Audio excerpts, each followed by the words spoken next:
اس سال 2019 میں 26 دسمبر کو سب سے زیادہ خطرناک سورج گرہن ہوگا۔ پاکستان کے تمام جنوبی علاقے میں 20 سال پہلے بھی 11 اگست 1999 کو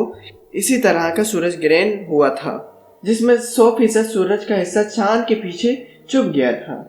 اب پورے 20 سال بعد یعنی اسی سال 26 دسمبر کو صبح 7:30 بجے یہ سورج گرہن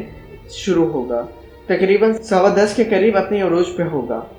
اور اس کے بعد 1:15 کے قریب یہ ڈھل چکا ہوگا، ختم ہو چکا ہوگا، یعنی پاکستان میں اس وقت مغرب جیسا منظر دیکھنے کو ملے گا۔ تقریباً 7.5 گھنٹے یہ سورج گرہن رہے گا، جسے کراچی گوادر سب سے زیادہ، جہاں سورج تقریباً 80% صرف چاند کے پیچھے چھپ جائے گا اور کچھ وقت کے لیے رات میں دن تبدیل ہوگا۔ پاکستان کے باقی تمام علاقوں میں یہ دیکھا جائے گا کہ سورج گرہن کے اثرات کے لیے ضروری احکامات یہ ہیں کہ جب مکمل سورج گرہن یا 70% سے زیادہ سورج گرہن ہو تو اس وقت درجہ حرارت ایک دم کم ہو جاتا ہے۔ سورج گرہن کے دوران بغیر کسی فلٹر والے چشمے کے اسے دیکھنا انسانی آنکھ کے لیے خطرناک ہے اور وہ اندھا ہو سکتا ہے۔ حاملہ خواتین بھی سورج گرہن کے وقت گھر سے باہر نہ نکلیں، کھلے آسمان کے نیچے نہ جائیں، کیونکہ سورج کی ریڈیشن خطرناک ثابت ہو سکتی ہے۔ سورج گرہن کو دیکھنے میں احتیاط کریں، بچوں اور بوڑھوں یا بزرگوں کو بھی گھر میں رکھیں، اور جتنا زیادہ ہو سکے اللہ سے توبہ کریں اور استغفار پڑھیں اور نماز آیات ضرور پڑھیں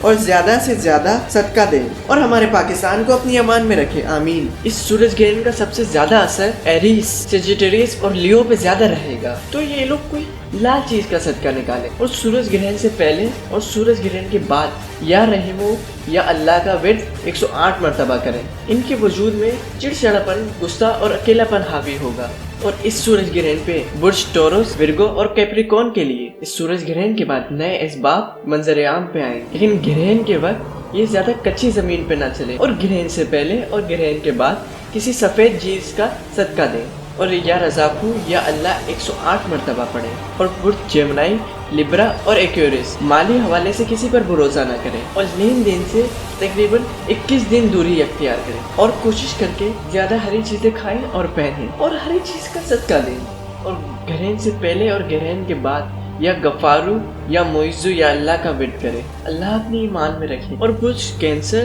اسکارپیو اور پائسس کوشش کریں کہ اپنے احساسات پر قابو رکھیں، وہ کوئی بھی ایموشنل فیصلے کرنے میں پہل کر لیں گے تو یہ ان کے دکھ کا سبب بن سکتا ہے، ان کی ناکامی ان کے ایموشنل فیصلے ہوں گے۔ اور گرہن سے پہلے اور گرہن کے بعد حسب توفیق ہری چیز کا صدقہ دیں، اور یا علیمو یا ودودو یا اللہ کا 108 مرتبہ ورد کریں۔